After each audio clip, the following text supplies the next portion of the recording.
My adventure in blended learning, both as a teacher and a student, it has been quite an experience for me to say the least. I was not quite sure what I had gotten myself into when we started this journey back in early September. Over these past 4 months, I have been challenged as an educator to get outside of my comfort level and really try some innovative ideas in my classroom. Overwhelmed. When this class first began, I was feeling extremely overwhelmed.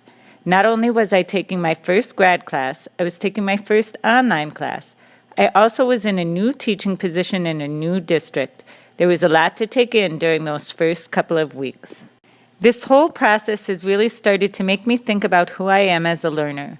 I am still not sure if online learning is the best way for me to be truly engaged in my learning.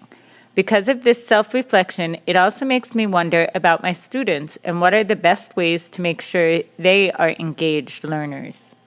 This process continues to be a work in progress for me. As I learn more and more about blended learning and find more examples of what it can look like in an elementary school setting, I have no doubt that I will be able to figure out a way to make it work best for both my students and myself. I know for me that one of the reasons I found the online class setting so challenging at first was due to my unfamiliarity with some of the tools we were using. I had never used Moodle before and found it to be very confusing for me to understand. One of the most challenging pieces of Moodle for me was the forum discussions. I believe the reason for that was simply the visual format of the forum. I think I am so used to Facebook and Twitter discussions that it was hard to get used to the discussion format in Moodle. What I have truly enjoyed about our class is when we have met face-to-face. The community building that has gone on during those times are invaluable. It reminds me just how important that personal interaction is with my students. It makes me want to find the balance in blended learning to make it a great experience for all students. I found our unit planning to be very different than any kind of unit planning I have done in the past. There were some aspects of it I will choose to do again, and some I won't. I do think the planning helped me see the big picture better and focus on the skills I wanted my students to learn. Being able to use Google Classroom instead of Moodle with my students was a game changer for me.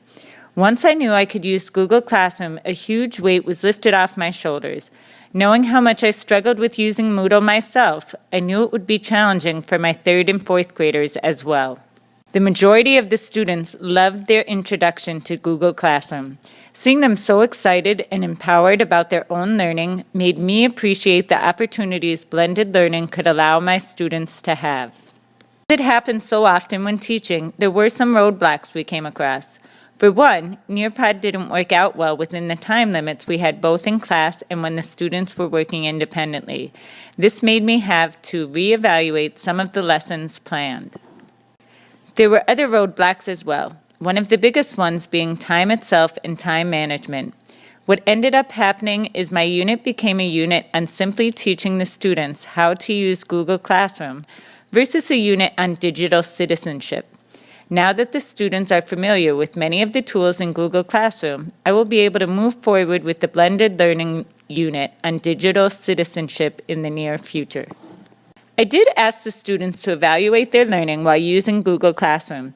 Again, this was a learning process for me as it took the students much longer to fill out the survey than I imagined. I also know that I need to create questions that will be easier for the students to understand and answer. I did find the results promising and will continue to assess and evaluate as the year goes on.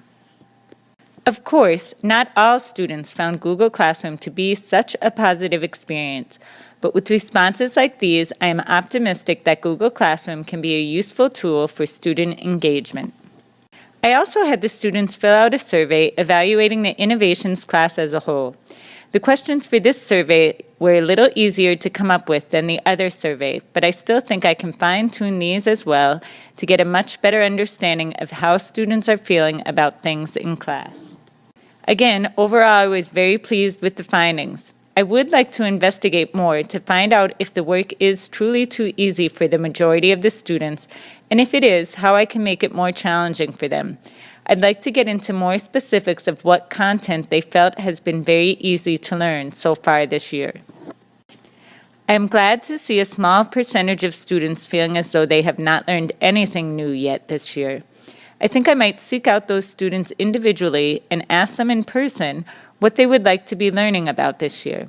I think it's important to make sure that all students feel as though they have learned at least one new concept for the year. As I continue to explore blended learning opportunities in my classroom, my main focus will always be on how to build community and have all students actively learning. I think personal interactions are such a key part of this, and I want to figure out how to do that best with elementary students. As I said at the beginning of this presentation, this class has been a learning process for me, both as a teacher and as a student. I look forward to continuing this process and know that just because we have reached the end of our class, it is not the end of my learning.